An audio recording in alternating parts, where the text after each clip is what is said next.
What's going on, Niv? Evening.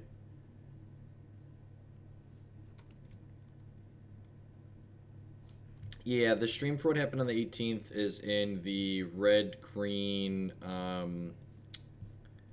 what was it? It's the red-green Madcap Tooth and Nail. It's the first video that was posted on the 18th. What's on the agenda? We got some blue-white Humility land still. And then we've got some mono-red Painter.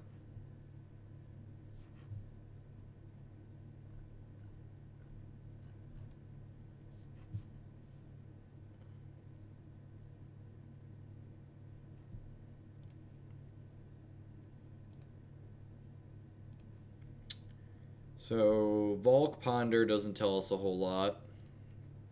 I think we just, like, keep a force if we see it. Because it could be Storm. None of these cards look like anything we're really interested in finding, so I'm going to any order shuffle these. The Mishra's Factory here does give us a reason to play Standstill, which is nice.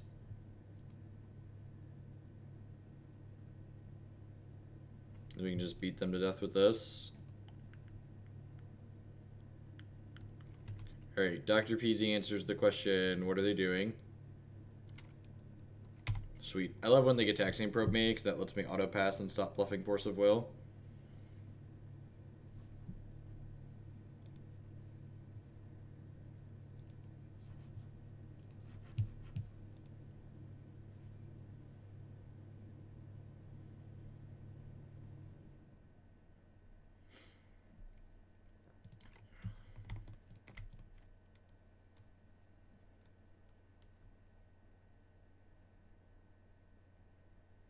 Daze me, baby. I'm ready for it.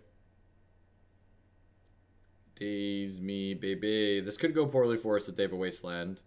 They have, like, Wasteland for this. We'll have to crack our own Standstill and give them cards. I'm not actually sure if this part of this deck is good.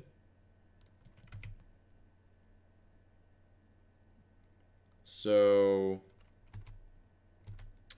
there's a good chance that the Standstills in this deck are just, like, some hot nonsense. Alright, that's not a Wasteland, so God bless. If they had Wasteland, I would feel bad, but they don't, so we're fine. So, Mishra's Factory actually can trade with Young Pyromancer here, which is nice. Like I said, so long as we don't get Wastelanded, I feel like we're in an okay spot.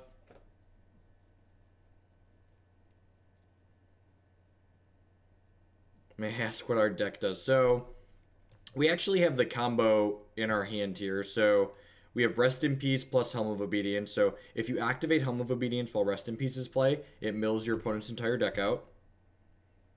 So, that's one of the things our deck accomplishes. Another thing our deck accomplishes is we have Humility to turn all your opponent's creatures off, and then we have a Moat to lock them out of attacking, which is nice.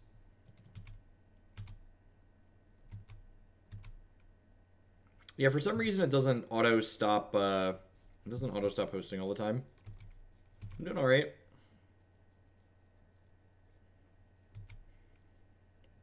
The Cube video has a surprising number of views.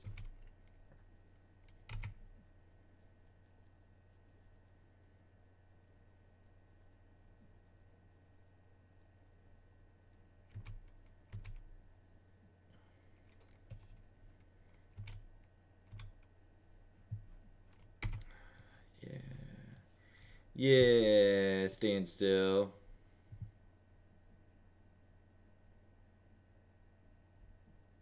They're not attacking me because I have Mishra's Factory, and Mishra's Factory can pump itself, so this would be it's a 3/3 on defense. So they're not attacking because I would block their thing.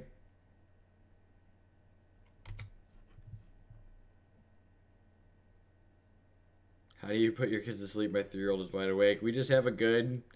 They know the pattern. They know what's expected of them. They actually got out of their beds tonight and ran back out in the front room, which hasn't happened in a while. But...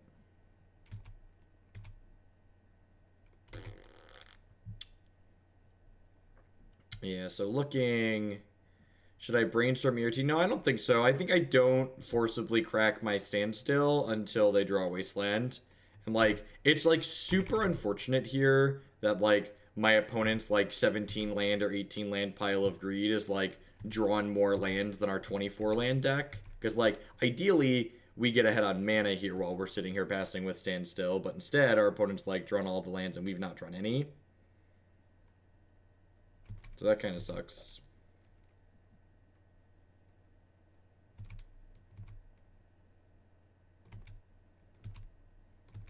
It's good low variance TCG.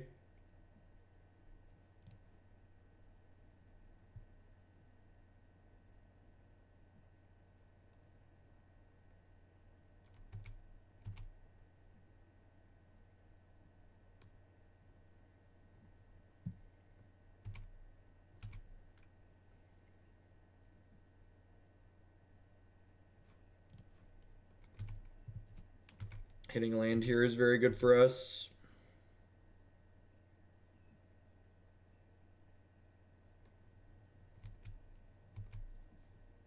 Hopefully we just draw lands for like the next 4 or 5 turns.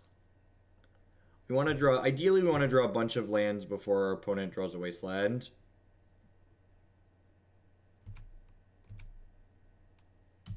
Second Mistress Factory is the nut. I mean, it looks like they're playing Grixis Delver. They've like binned. Okay, so now they're gonna crack. They're gonna crack the Standstill here. So this is decent for us.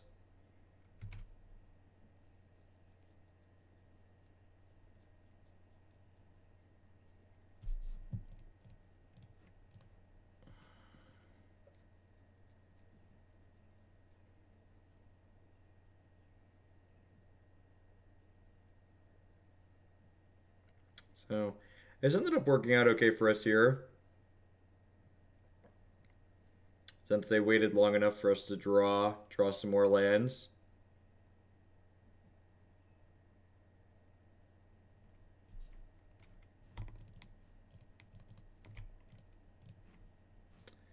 I guess I can play around days. I guess if I force pitching something here, they can't attack in next turn still, which is nice for us. So I guess I'll just do that.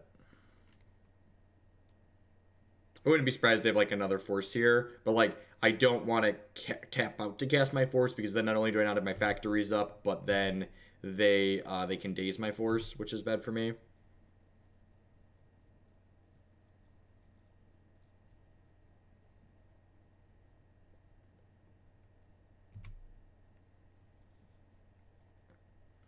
I think this is like the most lands Grixis Delver's ever had in play at once. Yeah, we also don't have to discard by pitching a card to force, which is nice. Go down to exactly 7 cards.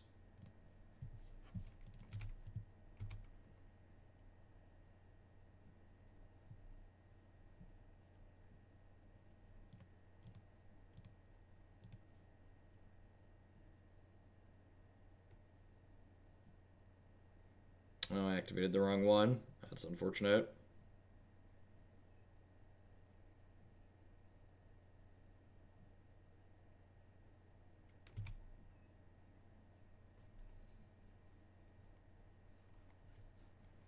Yeah, they should have 2 to 3 seas, 2 to 3 volcanic islands, and 1 trop.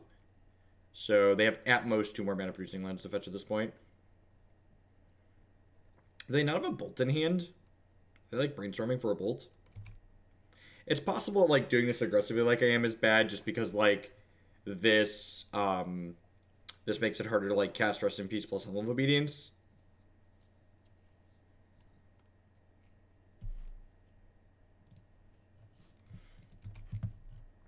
Getting my non-white source wasteland, it feels good though. Wow, that block happened. Okay, I was not expecting that block to happen for us. It's pretty good.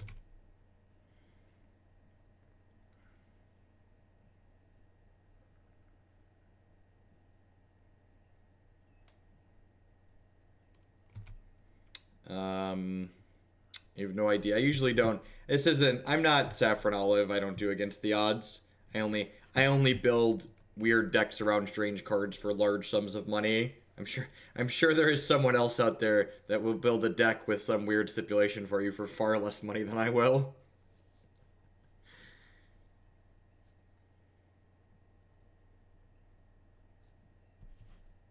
Why would I hide Helm? Did they have Bolt and just didn't and just like let their thing die? Forked Bolt. Okay, that makes sense.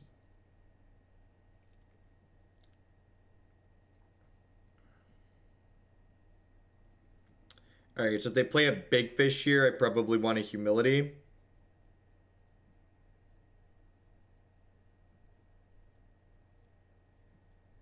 I can Humility through Spell Pierce with Crystal Vein too.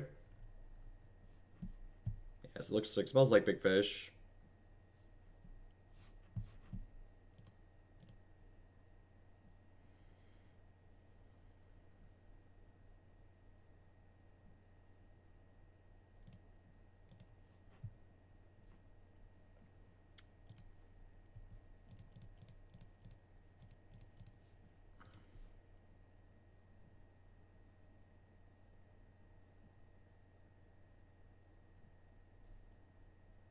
Helm plus Rest in Peace mills your opponent.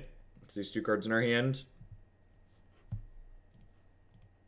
So the way Helm is worded, if cards don't enter their graveyard, they just keep milling.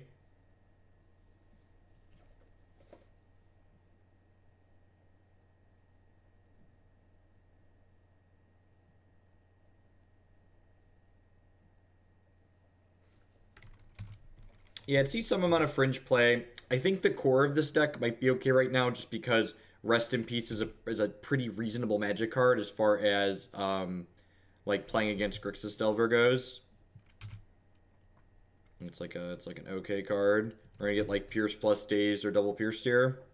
Nope, that just resolved. Just wanted to kill our land. Deal.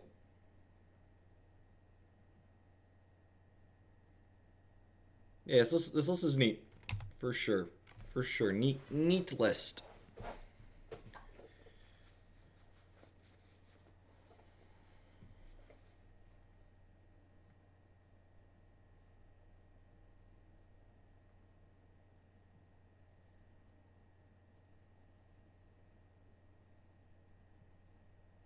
Look at that adorable 1/1. It's so cute. Get my Brainstorm on.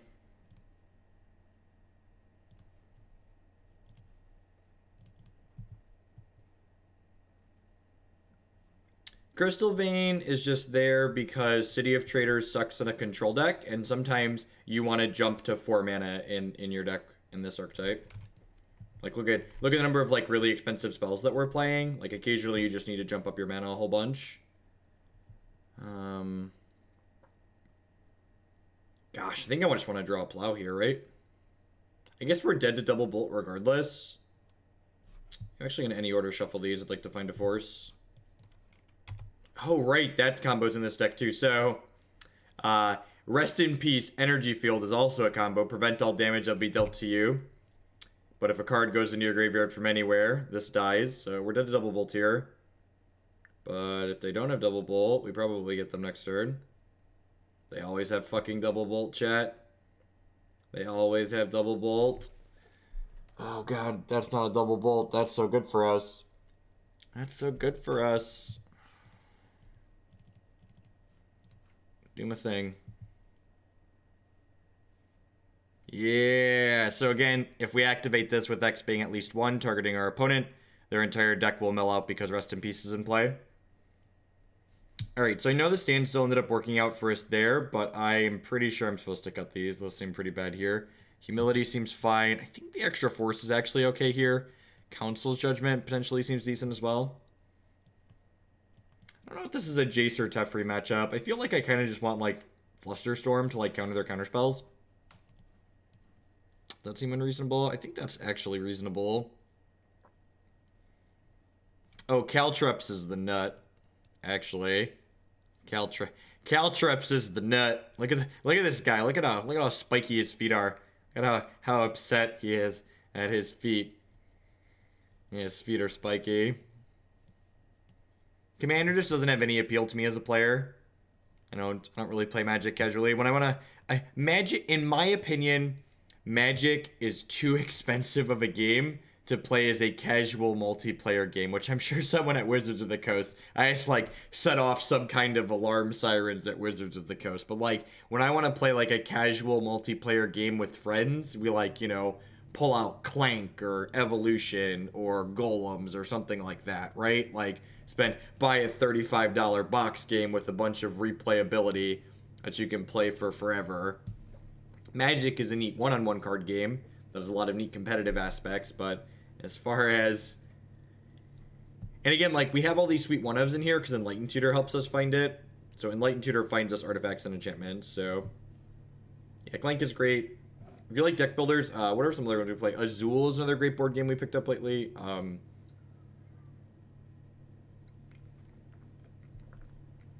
Sounds really good. Photosynthesis is great.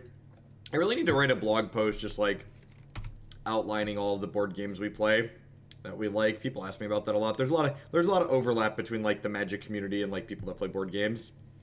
A lot of similar interests there. We are currently up a game against Grixis Delver with our blue-white Standstill deck. If we don't get wastelanded here, we're in an okay position for the second game. Rest in Peace plus Helm of Obedience combo mills your opponent. This is not... The deck we are playing right now is not particularly common in Legacy. The deck our opponent's playing is the best deck in Legacy.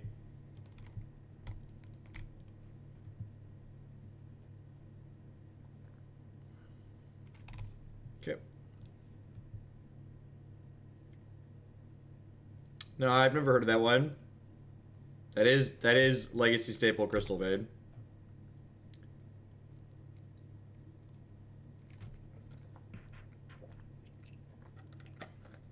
Board game streams are just a lot of work for very little return. White source or cantrip. Deal. The amount of effort that you have to put into a board game stream well, in comparison to like the amount of monetary return you see from it, or like popularity I would have on my channel, is like very small. I'm gonna put these two back.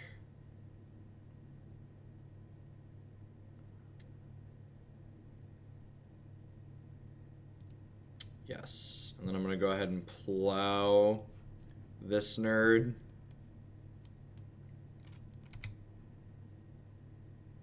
Awesome, Andrew. Congrats.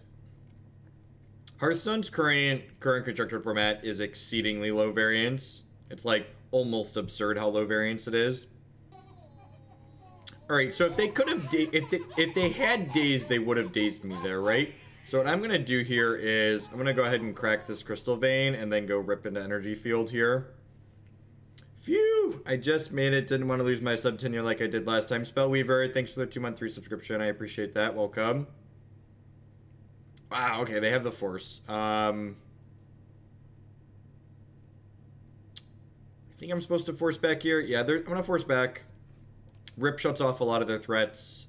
I wanted to play the Energy Field there, which is why I cracked the Crystal Vein. So, like, my sequence here ends up being a little bit bad for us because, like, now I don't have my 4th land to play the Helm of Obedience next turn, but the Delver's not killing us for at least 4 turns, and, like, a lot of their big things are shut off here.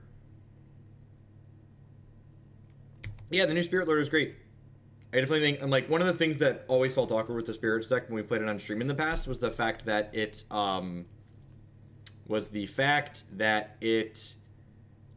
lacked some good 2-drops outside of Selfless Spirit, so like having another 2-drop to fill in feels really good. Like the deck always felt really 3 heavy, so like having more quality 2-drops to play is good. Yeah, the fact that I got greedy, I should have just tapped the Crystal Vein. Sacrificing the Crystal Vein was super greedy there. G Miller, thank you very much for the 7-month free subscription. I appreciate that. Welcome back. Thanks for keeping me employed here. And Ed Ace with the brand new Twitch Prime. There's a lot of great people making a lot of great stuff on Twitch right now. Thanks for supporting mine this month. Welcome.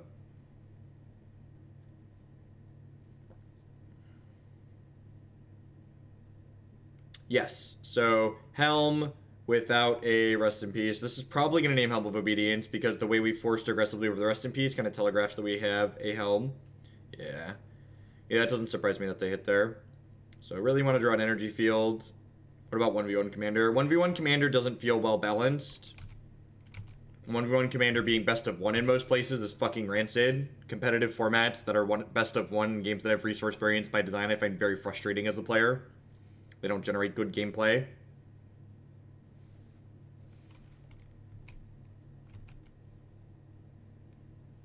I have no idea. I think you'll need to test both if you really want to explore the archetype. Yeah, I think the fact that I sacked that Crystal Vein that turn is gonna cost us this game, which is fine. We're up a game. We can maybe win the third game on the play.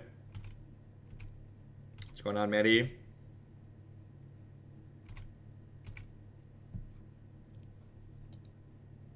They have a lightning bolt in their hand, so I'm just gonna go ahead and concede. I guess I have a Flusterstorm. I could have drawn an energy field. Yeah, not drawing anything. It's 2 cards off. I think I'm happy with how I sideboarded. I shouldn't have sacrificed my Crystal Vein. That was definitely a mistake. Never see you play Standard either. Why is that? I play what people pay me to play and what my numbers dictate I should play, and based on what other people produce content for. So not only do I enjoy Modern's gameplay and Legacy's gameplay, but like there aren't a ton of other people who produce dedicated Legacy and Modern content. So while on the inverse, there are a ton of people that produce dedicated Standard content. And when I've tried to extend into other formats that don't have as much content, like Pauper, and I've tried 1v1 Commander in the past, and like the number of people that are interested in viewing content on those formats are few and far between compared in relation to Modern. And even Legacy. Like, Legacy is less popular than Modern, which is why there's more Modern than Legacy on my channel, but it's definitely like those two formats are far and away more popular than most of the other things people play. Do I just jam into a Daze here? I think I'm going to jam into a Daze here, especially now that I hit Enlightened Tutor to like get a redraw. Yeah, like not to mention like I keep like trying to peek at Standard stuff, like saying, oh, like is there something neat new here? And just like every time it just like looks really terrible.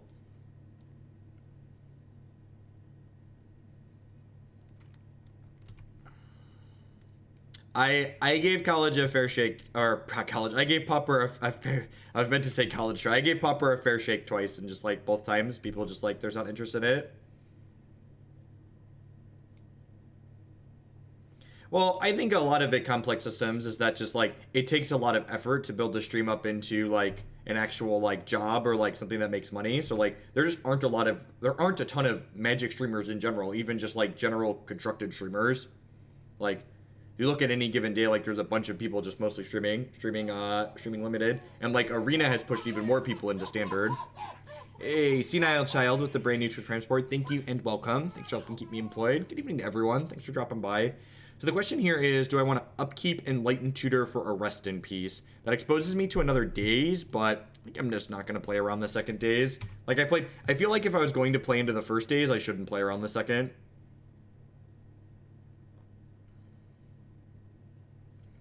Modern is expensive too, so there's a bigger barrier of entry for being a Modern streamer. That's true. That's true as well. To a degree, that is definitely true. Overall, Magic viewers have increased 3 times in general over the show. I would believe that. I would believe that. Like, I mean, I'm not doing bad for myself, but I also know, like, I'm in the small majority, right? Like, the number of people that can, like, use Magic content as a full-time job are, like, few and far between. Like, I honestly wouldn't be surprised if I'm one of, like, let's pick a small number. There's probably less than 10 people in the world that, like, do only Magic content as their full-time job and nothing else, right? I would venture to guess I am in a vast minority there. Do I want to just slam a second Rest in Peace? What are the odds that they have a way to take the first Rest in Peace off the table? Probably low. I think I'm going to hold that Rest in Peace for a Brainstorm.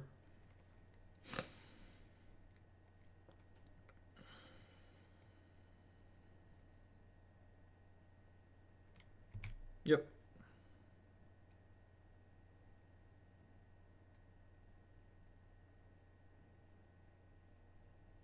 Yep.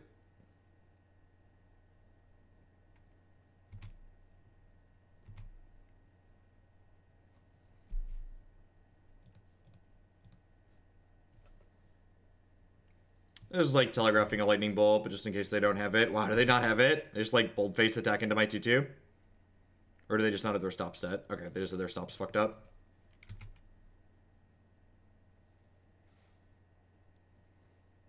How much do you think people make for writing articles and making videos? Like, That's what you'd have to, like, what do you consider like a living wage, right? I guess that also determines, like, what do you consider a living wage determines how many people are full-time content producers and nothing else. Like, I would believe you that there's a lot of people that all they do is make Magic content, but I would estimate that most of them don't make what I would consider to be a living wage. No, I think they're just naming the card that they care about. Like, there's obviously, we can't know if they're ghosting or not, but I think, like, both times they just, like, named Helm of Obedience, which was the card that combo killed them, so, like, it's not unreasonable in the slightest.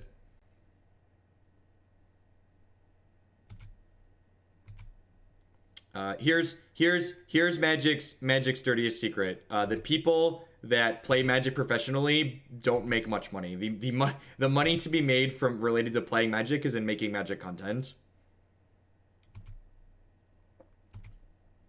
And, like, you have to remember too, like, if you're making like in the United States at least, if you're making $2,000 a month making content, no taxes get taken out of your Magic content, and the amount of taxes you paid getting 1099'd is absurd. If you've never worked as someone who works as a job getting 1099'd, the amount of taxes you pay is much higher than a typical job.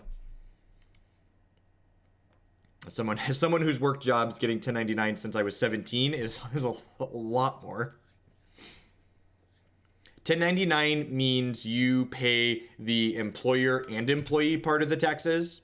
You also get to write off more things as a cost of operating or cost of doing your job, but by and large, even with that, you generally end up paying more taxes than not. All right, if they don't have a counterspell here, Energy Field should lock them out of the game. They could have a Daze or a Spell Pierce. Oh, baby. That should be GG. Grixis Delver usually doesn't have a way to take enchantments off the table. They could have a Red Elemental Blast. That's true. I forgot about Reb. They probably have 2 to 3 Rebs, right?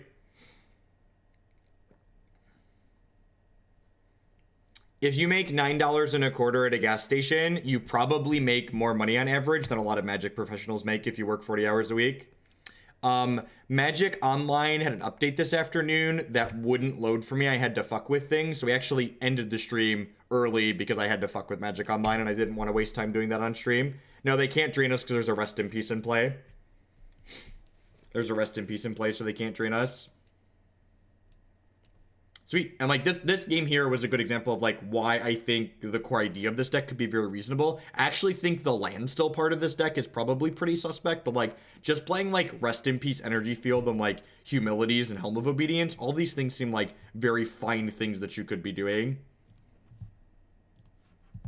Yeah, I messed up the second game when I sacked that Crystal Vein. I definitely shouldn't have done that. Good games, Pokey. Good luck in the rest of your league. But how much is a decent salary in the US? So it depends on where you live for sure. But like to like be able to support your family reasonably, at least in most places, it's at least $40,000 a year. Yeah. And like and that probably isn't considered a decent living wage if you live in like a major city like Chicago or New York or Seattle or somewhere like that where the cost of living is higher. Instant coffee drink with the tier 1 sub for the 2 months in a row. Welcome back and thank you for the continued support. Thanks for keeping me employed.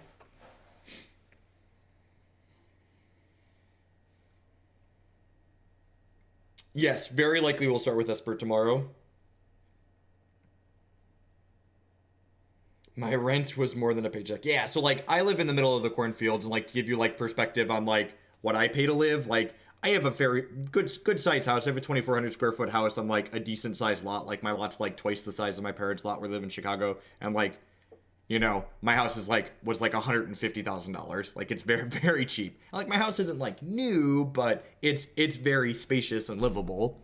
So like Christy and I are lucky enough to live comfortably on the amount of money that just she makes even. So like everything that I've been making here from streaming goes to pay for daycare and goes into IRAs and investments because there's no way that streaming can be something that I do for a decade, so I need to save what we have now. Yeah, it's funny, Stilphinex, 2,400 square feet, and like we're considering moving in the spring. Just because like this house is 45 years old or 40 years old or something, and it's got more upkeep than we really want to do. And like some of the other houses we're looking at are like I don't know, like in the $200,000 or $250,000 range, they're like 3,000 square feet. It's like, that's like absurd. Like, I grew up with a family of 5 in a house that had 1 shower in it and was like 1,300 square feet. So like living out here surrounded by cornfields is just like, the cost of it is just so obnoxiously different.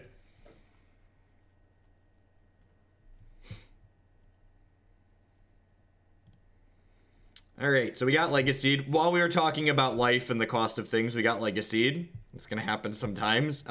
This matchup's probably really bad for us. We have like 4 cheap counter spells here. And I guess the extra humility can come in. And we've got an extra force, but is worse the Delver but cool Legacy's tagline? Yeah, basically.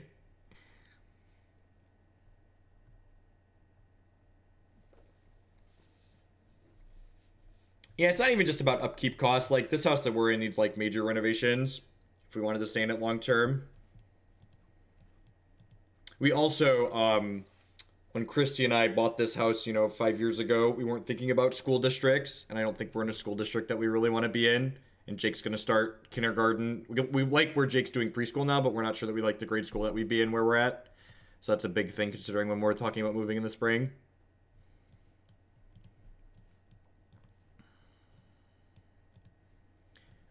City of Traders in your control deck is generally a bad idea, JMP. I talked to the person that submitted the deck, and they said they liked the idea of Crystal Vein just because, like, it's a pseudo-soul land that, like, can do a City of the Traders impression when you need it, and then when you don't need it, it's just a colorless land. And I think I agreed with their assessment. Seems like it's okay.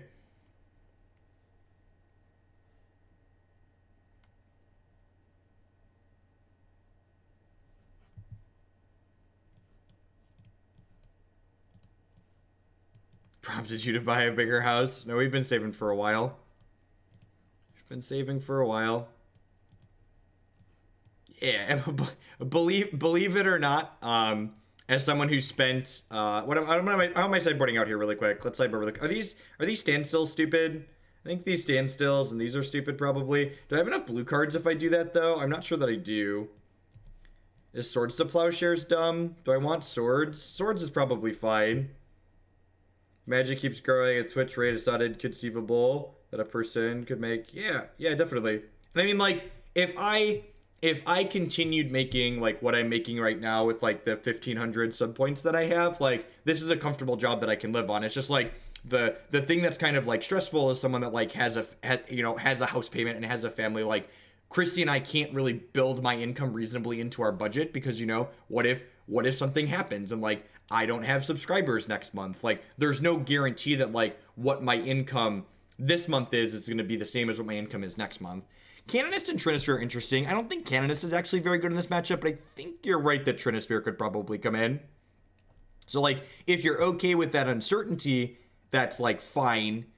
But as someone who like aims to be a responsible adult, like when Christy and I build our budgets and stuff, we generally try to budget everything on just what she makes as an analyst at her job, as opposed to like depending on what I make from Twitch, because it may or may not be here next month.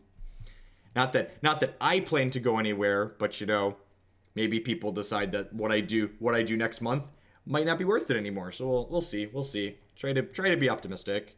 What am I supposed to do here? Am I supposed to just hold Flusterstorm up? I feel like I'm supposed to hold Flusterstorm up here, right? I'm just going to pass for now.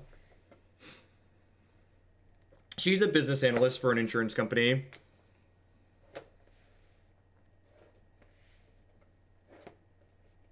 If you look up Bloomington, Illinois, there are 2 major insurance companies that have their national headquarters here.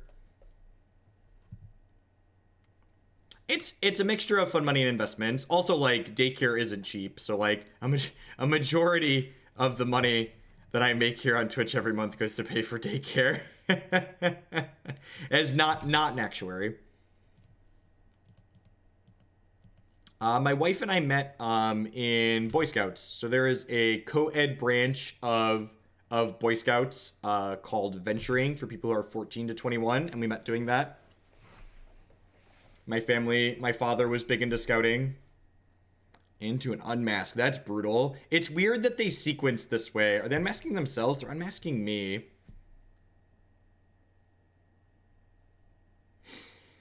I mean, I guess I just let this resolve. It's weird that they didn't lead on the unmask to, like, allow them to, like, name the correct thing with the Cabal therapy.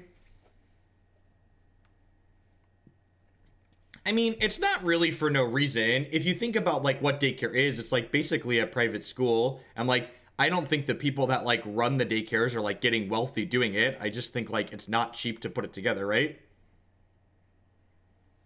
And it's not even really like cheap daycare places exist. Like we looked at a bunch of places like before we picked one, and like they're all pretty comparably priced. And like the one we ended up going with was like based on like they had a slightly lower teacher to student ratio, and like they had a new water feature that they just installed in their playground outside that Declan we thought would really like.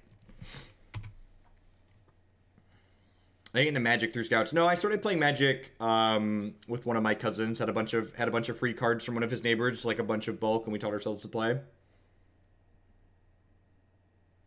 I think the education is good. Like daycare is good, like education wise and cost wise. Declan's, like obviously when I was like a stay at home dad, like I took Declan out and we like did things together and stuff, right? But like the amount that Declan's vocabulary has progressed since he started going to daycare every day is just like kind of absurd. Like it's been super nuts how he just like absorbs information like a sponge being around all these other kids all day. It's kind of awesome. Would you ever consider playing on Cockatrice, perhaps Magic League? No, I have no reason to do that. I can play all of the formats on Magic Online. And Magic Online is, while it's not beautiful, it's more appealing than Cockatrice.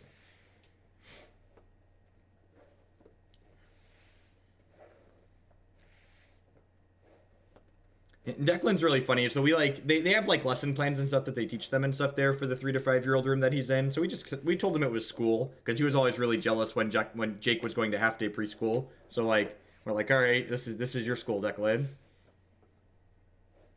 Shrine of Burning Rage over Eidolon. I think if you don't expect to play any Storm and you expect to play against mono decks full of removal, that's probably fine. I think if you expect to play against any amount of Storm or linear combo, Eidolon's much better. Did I miss the question? Oh no, we're just funny. What's your personal opinion?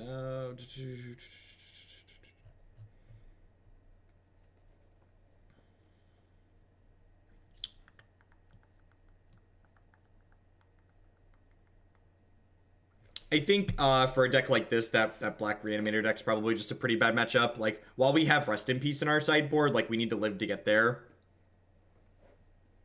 I'm not quite sure I understand why there are Leyline of Sanctities in our sideboard. Like, is it just for Storm? If it's just for Storm, that kind of seems narrow. The putting my 2 kids in daycare is approximately double the cost of the mortgage of my house. For some context. And like we did establish earlier that my house is like moderately cheap, and we took out a 30-year loan when we bought it, but like for some context, full-time daycare for the 2 kids is double my mortgage. So 1 kid is equal to the mortgage. That is correct. We do get a $50 break per week on the second kid if you enroll 2 of them. But again, like honestly, like with what Declan, like seeing Declan's growth and how much he likes daycare, honestly at this point, even if I like stopped having income from streaming, I would pick up at least a part-time job to send him to daycare some amount of days per week because he really enjoys it and he's getting something out of it. People in Canada were upset when daycare went from $7 a day to $15.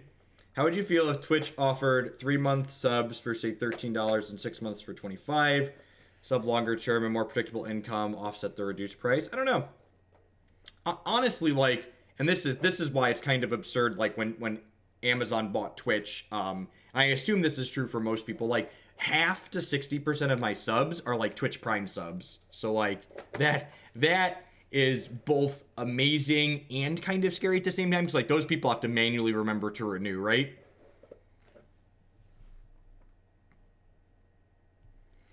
And honestly, the cost of daycare, so like I was working as a systems analyst for an insurance company after grad school before our oldest son was born. Hey, Fine and Andy, thank you very much for the Twitch Prime support. I appreciate that. Welcome. When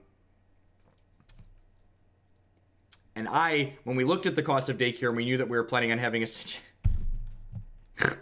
I hate everything about everything. When we knew we were having a second kid, that's why I actually ended up quitting that job, because like I wasn't in love with the job that I had, and like the amount of money I was going to be making versus the cost of daycare is just like, well, I should just stay home with the kids.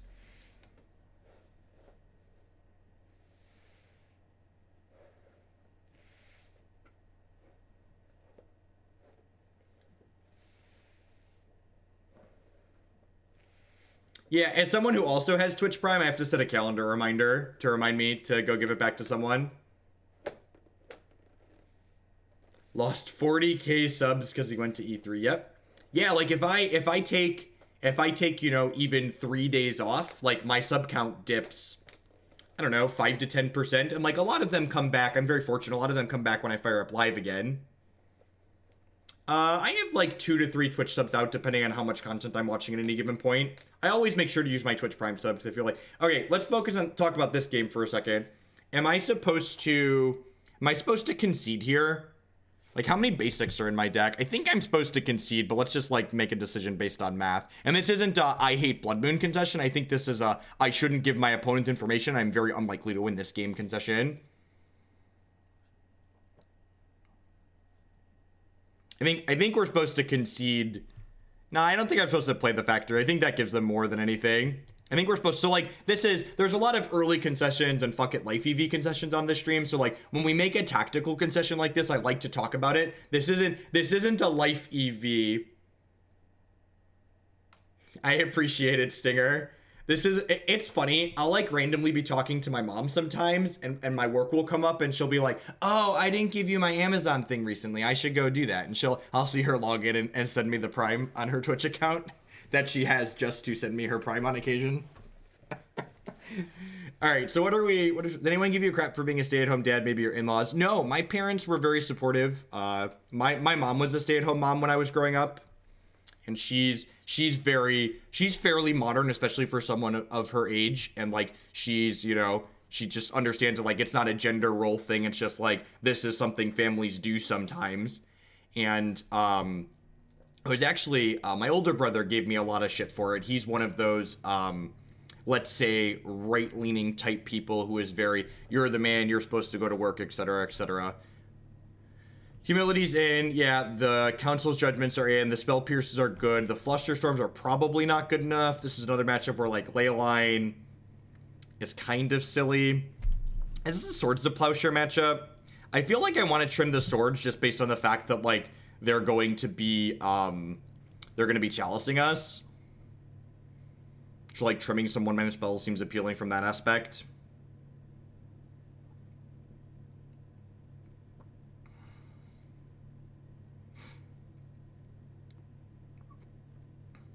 I don't know, like I have the Humilities, and I have the Moat, and I have the Council of Judgment. I feel like I don't need the Plow.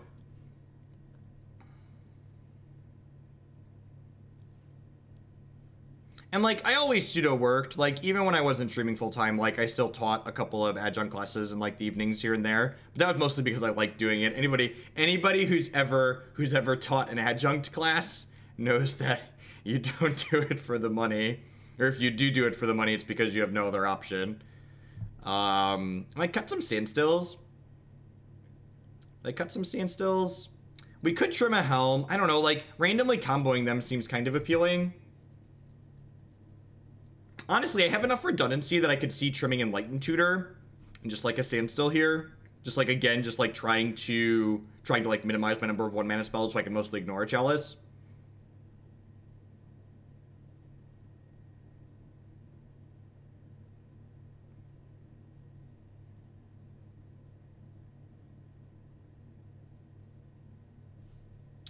I think I have enough blue cards for Force still. Yeah, this is 20. I'm going to submit like this. So Caltrops is in the board because we have a bunch of copies of Humility. So you basically board in Caltrops against any creature deck. I mean, our deck actually has a lot of basic lands in it, so I think a lot of the time we can just, like, play through Magus of the Moon. So, like, that last game, obviously, like, we were on the draw and they had it on turn 1. But, like, I think a lot of the time we can just play through Magus. I think this is a deck you can win a major tournament with, or at least be competitive. I think something in this archetype is sweet. We've been talking about how I think this is pretty well positioned by and large. What was I going to say? I don't actually think the standstills are probably that good. I think that might be nonsense, but I think, like, the Rest in Peace, Energy Field, Enlightened Tutor, Helm, Humility, I think, like, that entire package is probably, like, super reasonable. I think all of those details are great, but I'm not sold on Standstill being something that I want to be a piece of this puzzle.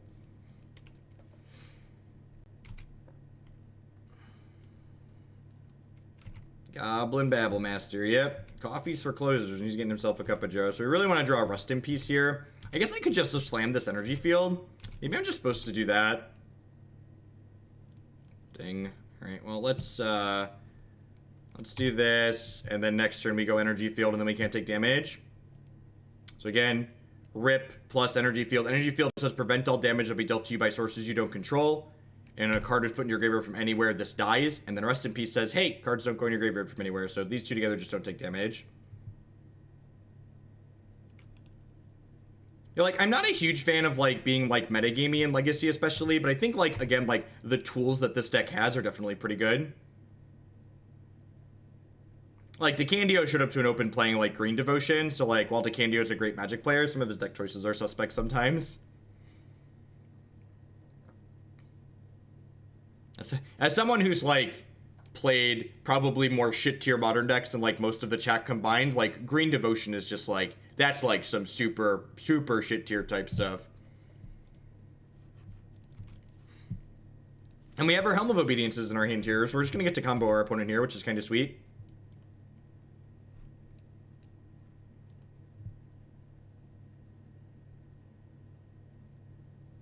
Deal.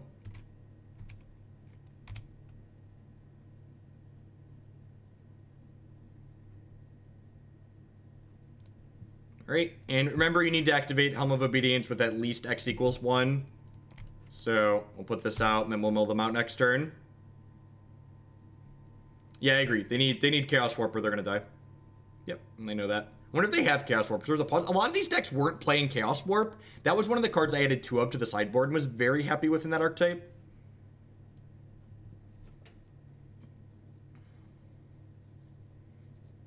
I think I'm gonna trim this Jace. Do I want some of these plows on the draw? I feel like I want some of these plows on the draw. How low can I go on blue count? I feel like I want at least 20 blue cards in my deck to pitch to force. So this is 21. So I'm going to cut an energy field here and bring in 2 plows. 17 to 20 is like the floor on blue spells. If you want to play force consistently, that was an energy field. I want to cut a standstill. All right, let's do it. Like, again, part of the risk of, like, playing a deck like this is definitely that, like, you can basically get too cute with it, and, like, you could show up to it. This hand's very bad against Chalice on 1, but I definitely don't think I can mulligan this. Sweet. Had some Moat. Also relatively sweet. Looking for basic planes here.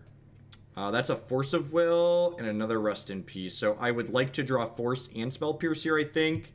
And then we can use our fetch land to shuffle the second Rest in Peace away.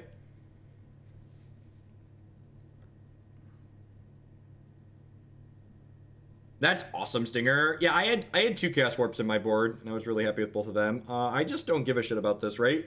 Like, I'm gonna set up Rip Energy Field here and just, like, not care about what they do. Like, the amount of damage this is gonna deal is, like, kind of not a lot. So I'm gonna take 3 next turn. I'm gonna take 2 now, and then I'm gonna take 1, 2, 3, 4, 5 more. So I'm gonna end up at 7 here, and I have this Force of Will to protect myself as well.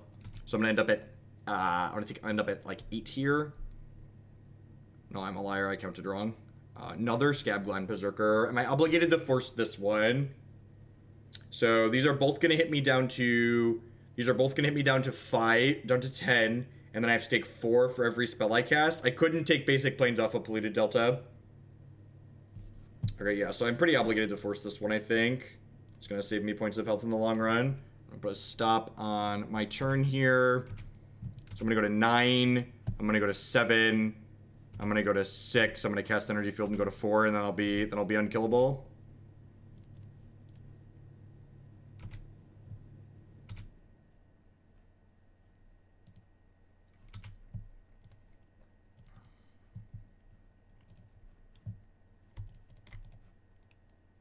Alright, your move, Yugi boy.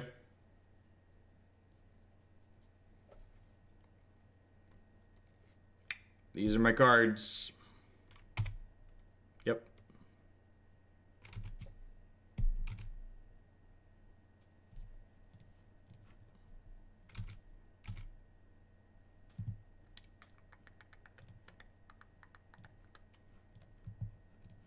Looking for Helm of Obedience. Looking for Helm of Obedience. Looking for Helm of Obedience. I dare you to find a deck to this nothing hard. This deck, I think you'd like this deck, Let's. Don't make fun of this deck. I think this deck's sweet.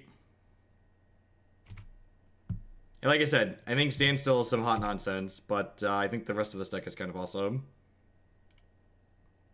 They're on like Chaos Warp or Bust at this point, which they might not even play.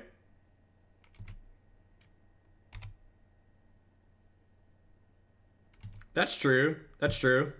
Yeah, probably Rogue. It probably doesn't matter. We'd have ended up Brainstorm locked, so like ultimately it didn't matter, but you're right. I think it was technically optimal to do what you're suggesting. This is actually a staple. They play this card in their board. I'm actually not a fan of that card. I ended up cutting this card for Eidolon of the Great Revel just because it's better against Storm. And I like respect the shit out of Storm because I always die to it. All right. I mean, this still doesn't kill us. Do you have a Chaos Warp? I'm gonna draw a thing at some point. It's gonna be great when I do. Backup energy field just in case. Because like even if they get rid of the rest in peace here, like they have to plow through both energy fields. Like they need to put a card from my deck into my discard pile. So like even Chaos Warp doesn't strictly end the game here. And this is a good example of like why I didn't want to cut a Helm. Because like I figured we were gonna get into board states like this. We're just like, all right, want to draw a Helm to kill you.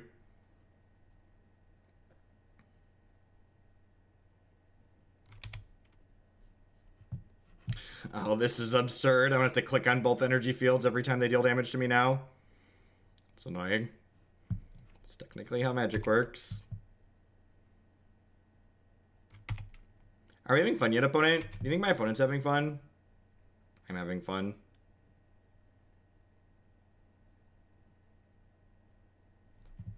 Ooh. Ooh, basic planes, chat. Basic planes. That's so exciting. It's so exciting. Are we excited about my basic planes? Fiery Confluence. That one doesn't destroy enchantments. Why does your mono red deck destroy enchantments, opponent? I don't understand. I don't understand. Why doesn't your mono red deck destroy enchantments? I don't know. Not another Blood Moon. How will I ever cast my spells now?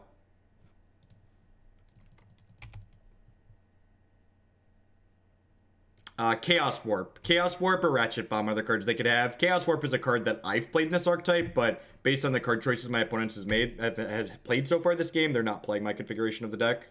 Hey, look, I found a thing. Trigger. Oh, they could set Chalice on 4. That's true. That's true. They could set Chalice on 4. I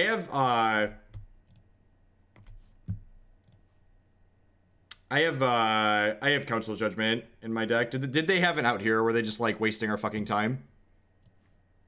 They were actually on the zero outer. I guess they could have like Sorcerer's Spyglass our thing, and then we couldn't have comboed them until we drew a thing. But like they actually just like were stone cold to this lock. We're just like diddling around.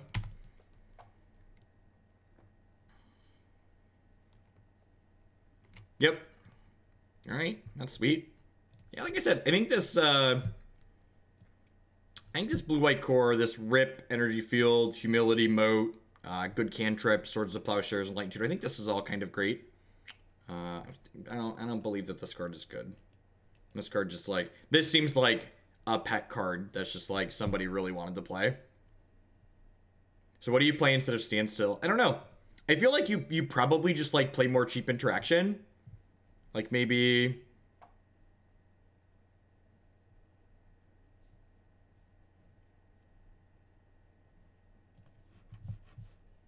you could maybe play click. I don't know. I'd probably just like play like these spell pierce and these Flusterstorms in the maid potentially. Yeah, you could play like actual factual counterspell. Maybe split it to do like actual factual counterspell and spell pierce. I could see that being reasonable. Yeah, maybe you just want to slot this into a Miracle Shell. I don't know that you really want Terminus. I feel like the energy field rip like blocks creatures enough like you don't need more. Like, could you imagine if like these cards were like good cards instead of Standstills? This hand would be like great, right? Yeah, Search for Escanta seems like it could be okay. Basic Swamp. Nothing good and honest comes after Basic Swamp. That's not... God, these Standstills are like glued together. They are glued together, chat. All right, I think I'm supposed to any order shuffle the... I suppose Rip is part of my combo. I suppose I'm going to keep this, and then we'll draw Rip, and then we'll ponder again next turn, probably. Oh, they're a lands deck. That's sweet. They could be, like, Loam Pucks, too. Could be 4-color Loam.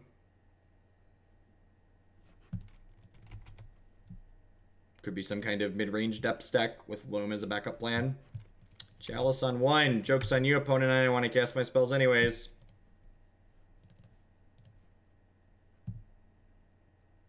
That looks like 4-color Loam.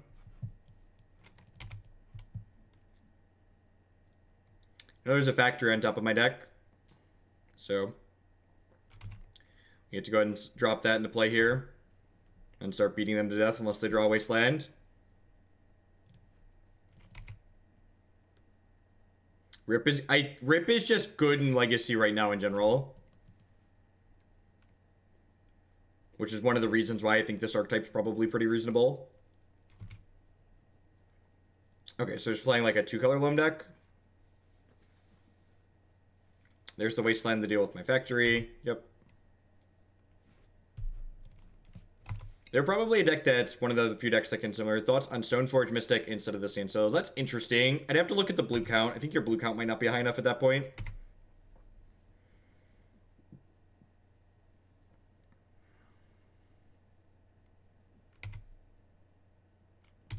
Force isn't a bad draw.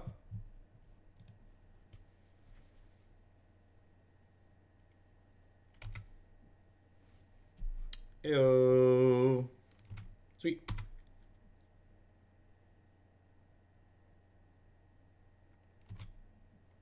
I think you'd rather just like stop tendrils with like other things though, like by like not letting them get to tendrils. The thing about the Storm deck is like by the time they get to tendrils, they're probably doing other things that are terrible to you. So you'd rather just like not let them do those terrible things to you. I'm gonna bin this Enlightened Tutor here. Probably the worst card in my hand.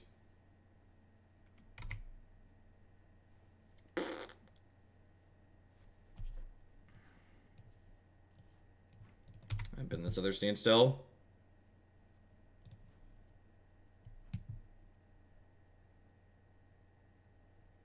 Oh, geez. They are a stage depth deck. Huh. God, this card is so bad. It's so bad. Am I just supposed to, like, slam Rest in Peace Energy Field here? I think I'm supposed to slam Rest in Peace Energy Field here.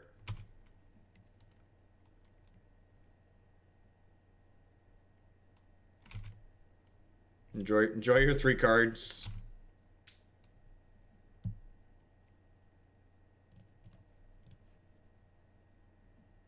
And like next turn we just go like Helm Milieu. They could play Abrupt Decay, I don't know. Actually don't know the answer to that.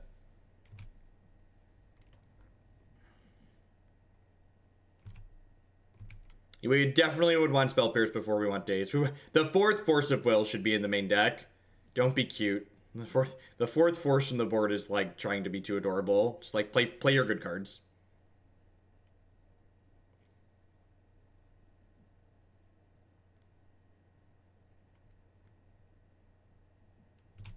I can still fetch a basic.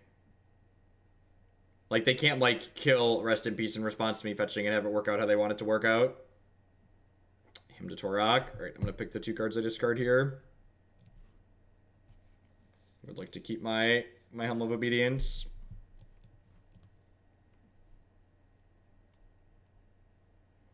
Earlier, I discarded a Standstill instead of this. Hey, how lucky am I? Not very lucky.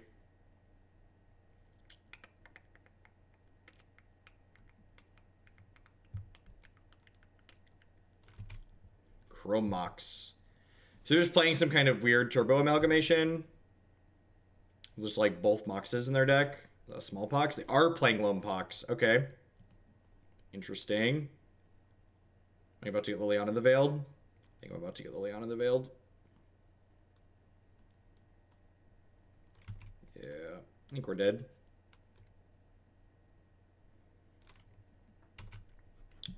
K Pringle, this isn't just targeted at you specifically, but just like at Magic players in general. I love whenever we're playing like a tier 4 non-deck like this, and people are like, hey, have you tried the other version of this deck? And it's like, well, this deck isn't even really a version of this deck. So like, no, I haven't tried the other tier 4 version of this deck. This isn't really like, saying the other version of this deck really only works for established archetypes. Like, this is like not an established archetype. What's going on, Volper? Welcome. Good evening.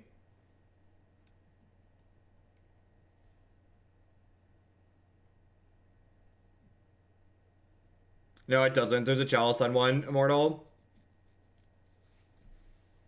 There's this thing in play chat.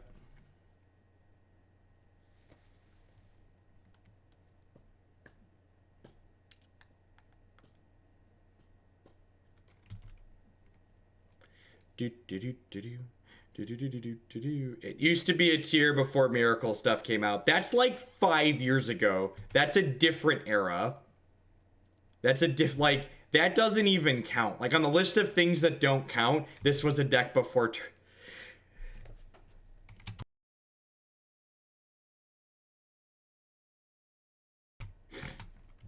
Wait, how could this even be a deck before Terminus? Doesn't Rest in Peace like exist around the same point as Terminus? Like, what set was Rest in Peace in? Does this list set symbols? It doesn't. Now I'm curious.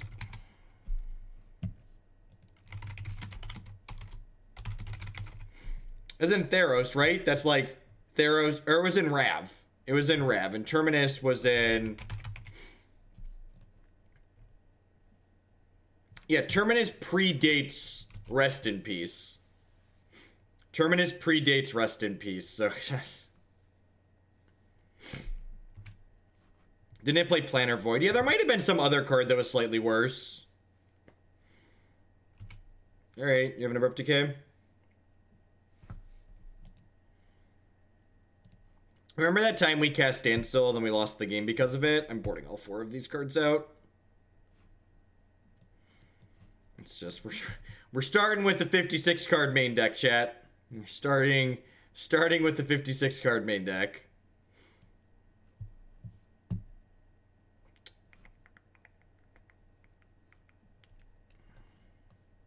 Humility is pretty good here. Moat is not. What do I want to trim? Is Flusterstorm not good enough? I can see a world where Flusterstorm's not good enough. What about Auramancy? Yeah, Auramancy's probably like a must board in against Abrupt Decay decks.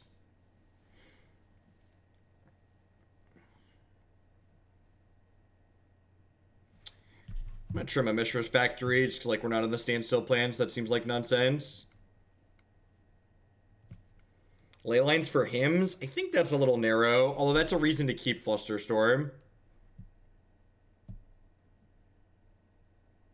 What am I cutting, chat? Sideboarding is a 1-to-1 process. I already need to cut 3 more cards. This deck has Crystal Vein in it because we have a bunch of 4-mana spells in our deck, and sometimes we want to cast 1 at a time. Jace bounces their token.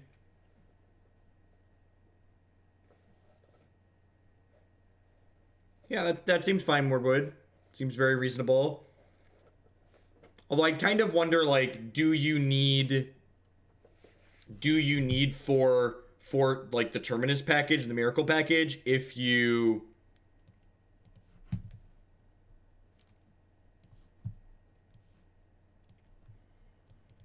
I don't know if I do, because like this breaks up their combo.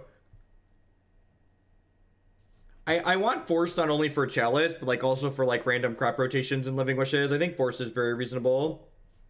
They're not a lands deck, chat. They're a turbo depths deck, which is different.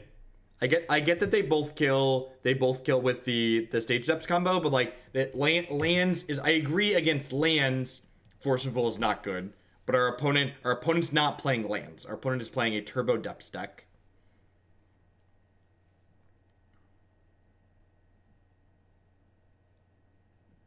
Red Black Reanimator is great. I think it's very good. That was our first loss in this league. This might be our second.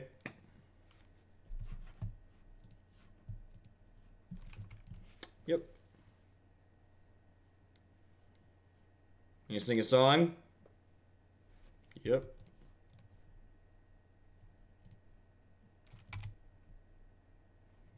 Look at that. We discarded lands that time, chat.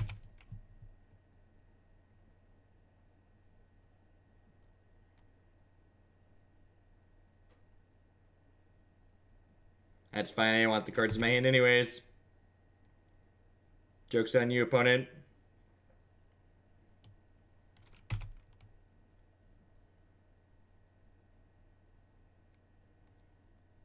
What an engaging game where we had a lot of relevant decisions. Hey,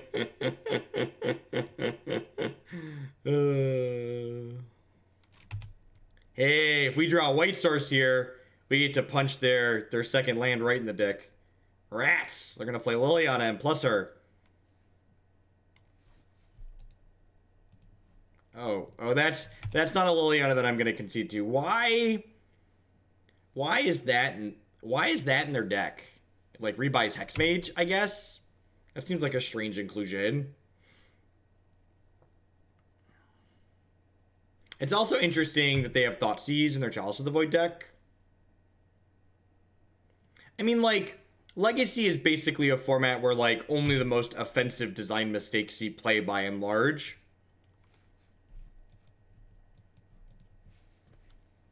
Like, for God's sakes, Deathrite Shaman is legal in this format.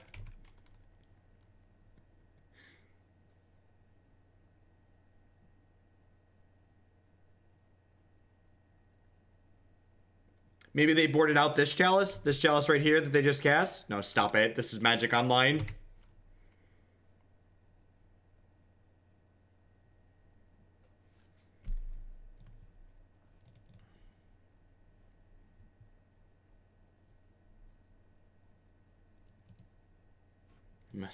You must be new here.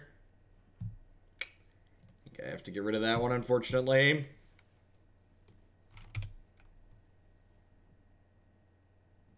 I think I just need to cast that ASAP to play around another hymn.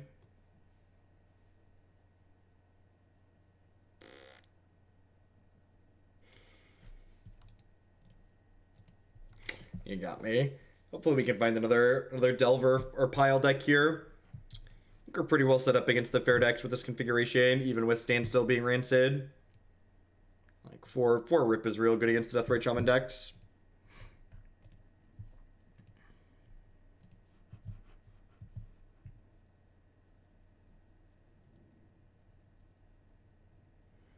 And this is like the annoying part about like playing these competitive leagues and why I don't play competitive leagues for Modern.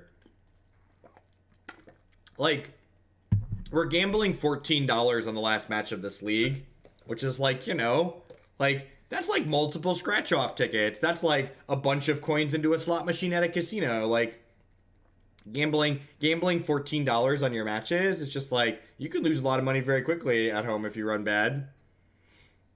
Yeah, Pithing Needle could be okay. I could see that. Like, that's a good Enlightened Tutor target, especially with all of the stage depth deck running around.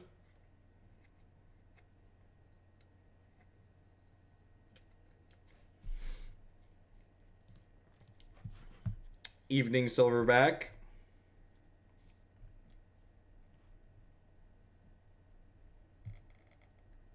That is 4 Thoughtseize in the sideboard of the Chalice of the Void deck. That's cute. I like Bantus. Bantus is hot.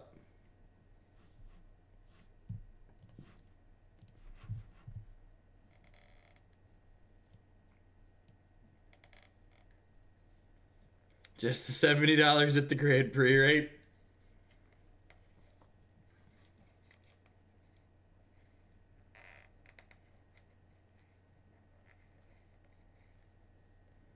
No worries, Rad. Thanks for the bits.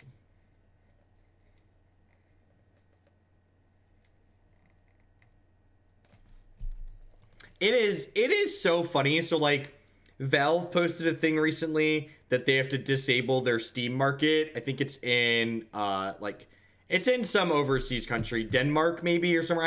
I don't remember the actual country, so don't take the country of my quote. But like they banned loot boxes there in games, and it's like you banned loot boxes, but like you allow people to buy Magic booster packs and Pokemon booster packs in your country. Like that's so absurd to me. That's so absurd.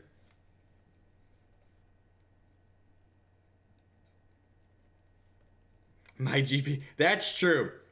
That's true. When GPs are run efficiently, they are free. That's a lie. When they go poorly, they're free.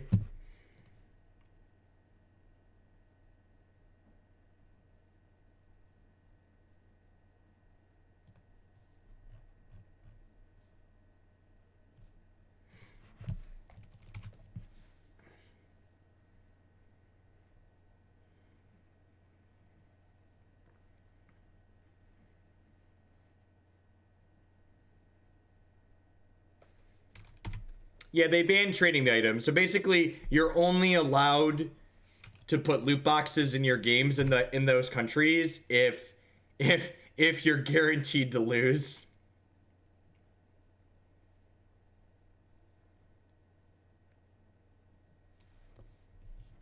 I think so. I think a lot of the time you're in the market for just a colorless land.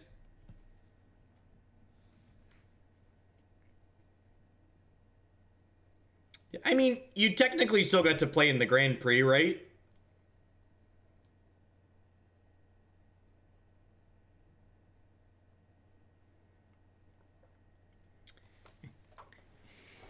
In my experience as a pleb with very little legal background, when things seem very similar but are handled different legally, usually that just means one of the companies that's behind one of the things that's handled in a better way for the consumer, they just had more money. That's usually what it comes down to.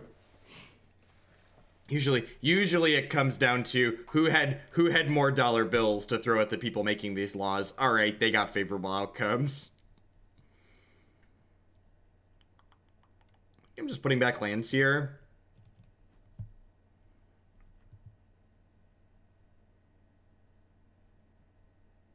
It's not the same. What if my starting hand is Tundra plus Crystal Vein, and I don't draw a third land till turn 2 or turn 3? Like, the idea is that you don't always need to get all the activations out of it.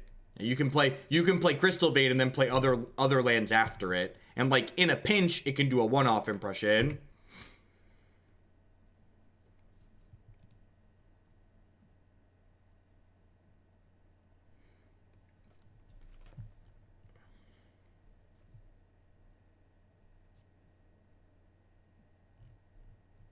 That's really funny. They have to give you booster packs because booster packs aren't considered gambling. Like, that's just like the level of absurdity for booster packs to not be classified as gambling, but playing Magic competitively is. It's just like that's an astounding level of absurdity to me as someone who like understands the industry that these laws are being created for. Like, that's just like case in point, people like making laws that don't understand the industry they're making laws to govern. Or maybe they do understand and they're making these differences for like reasons that, you know, again, like cash greases the wheel everywhere. What's going on, Ergo? Welcome. This is a Rip Helm combo deck. Yeah, you can count that as a rant for bingo, I think.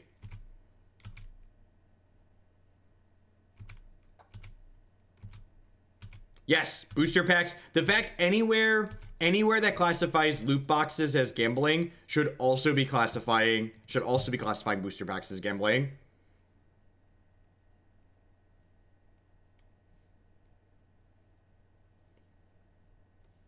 I could kill them, but I don't think there's any reason to be that aggressive.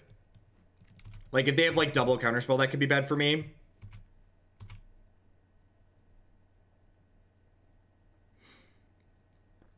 So I think just, like, taking a turn here and, like, getting better set up is fine.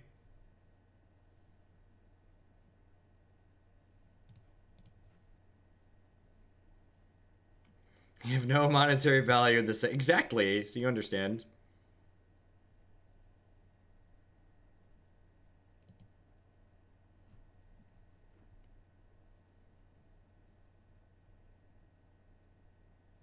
I think it could be good, Duckles. That was something I mentioned in my spoiler article.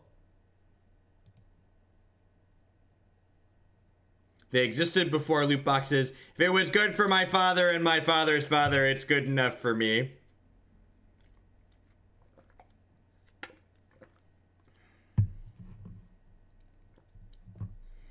Hearthstone also has a pity timer that they reset BDP. Like you get one guaranteed legendary per 40 packs in Hearthstone. I tutored before the force because if they forced my tutor, I wanted to force their force rather than forcing their hymn to Torok. Reckless with the brand new tier 1 sub. Thank you very much and welcome. Thanks for helping keep me employed. No, I don't really get into comics at all. It looks like they have a force here and they're going to be able to force my Helm of Obedience, which kind of sucks. But unless they have Abrupt Decay here, they're not going to be able to break this up, which is nice.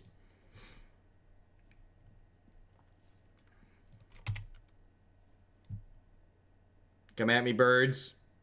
Come at me, birds.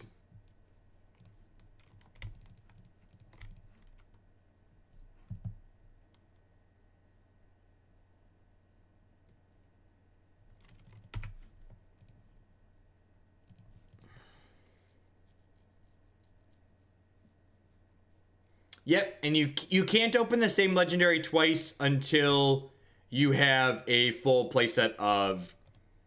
Until you have a full playset.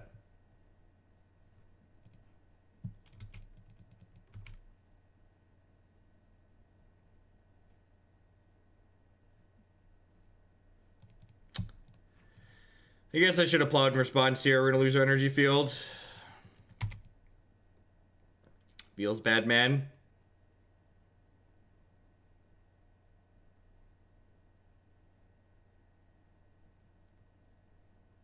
Not that I'm aware of. Oh, baby. Oh, baby, we found a piece of candy, chat. Found a piece of candy.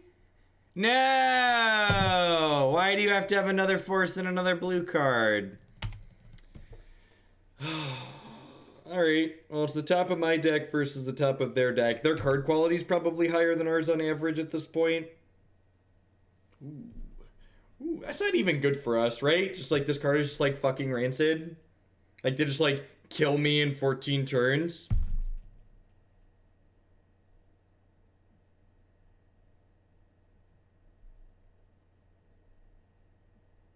Do I even cast this card? I could draw creature lands, yeah. I think I'm just supposed to pass.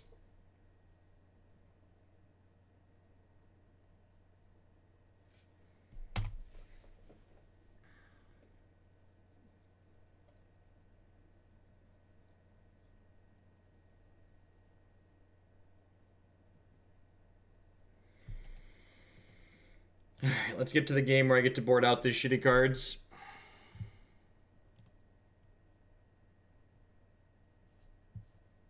No, Standstill is really bad. Should not be in the deck.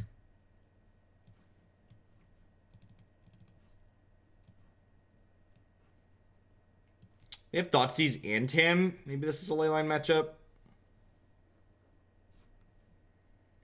Plow seems kind of medium here.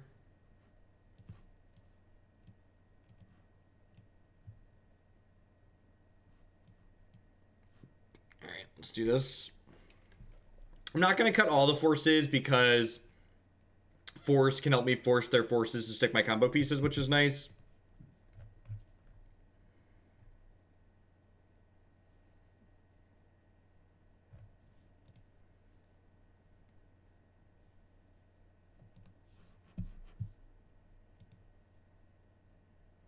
Humility plus Architect of Thought. This card would be better as Stormcrow. It would have been better as Stormcrow this league. No joke.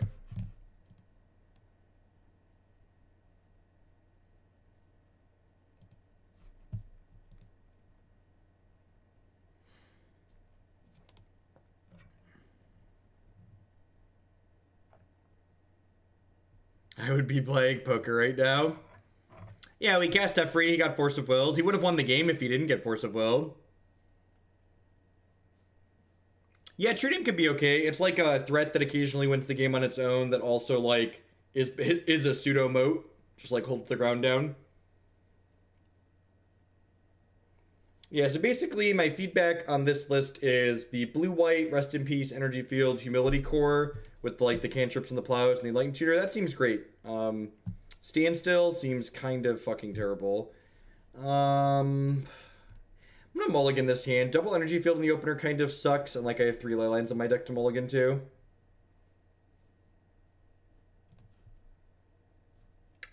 Alright. What about that?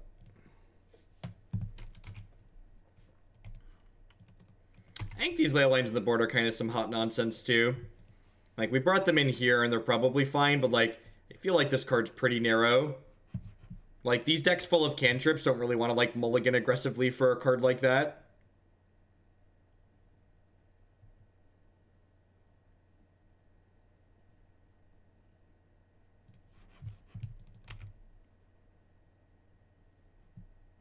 Oh, did I upload the wrong version? It's the end of the league at this point, so I'm not going to fix it right now, but I believe I did that.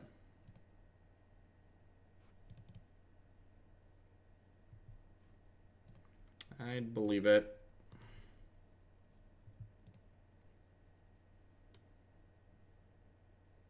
I'd like to protect my stuff. My stuff. Get some protection.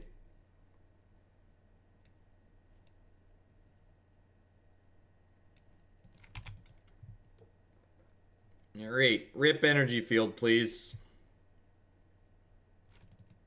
I mean, kinda.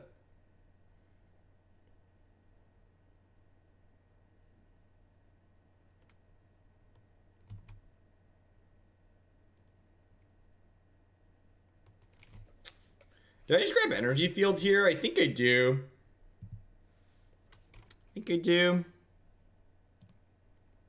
They have an Abrupt Decay. I'm kind of sad, but outside of Abrupt Decay, I could just, like, sit here until I draw a rip. The opponent's playing 4-color pile. This is a little bit of a gamble, but I think it's okay. No, single Abrupt Decay. If they kill this dies. This leaves play when a card's put into our graveyard. We're 2-2 in this league, and we're down a game in this 5th match.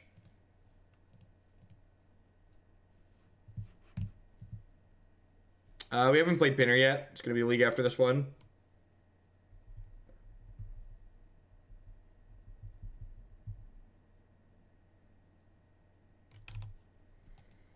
By that I mean right now. Just not gonna beat an active Jace. Even with that, we're probably still fucked. Yeah, so neat idea. Some of the details kind of muddled. So this package is some hot nonsense. I don't think Standstill is probably a very playable legacy card. It's a card a lot of people like, so it gets tried a lot, but it's just not well suited in the format with, like, the Wasteland Delver decks and everything like that. I think these Leylines are kind of silly in the board. You probably want a better plan for faster Storm-based combo decks, like maybe some Thorns or something like that, or just more counter spells. Any rate, let's roll on into, let's play a Painter League here. So let's grab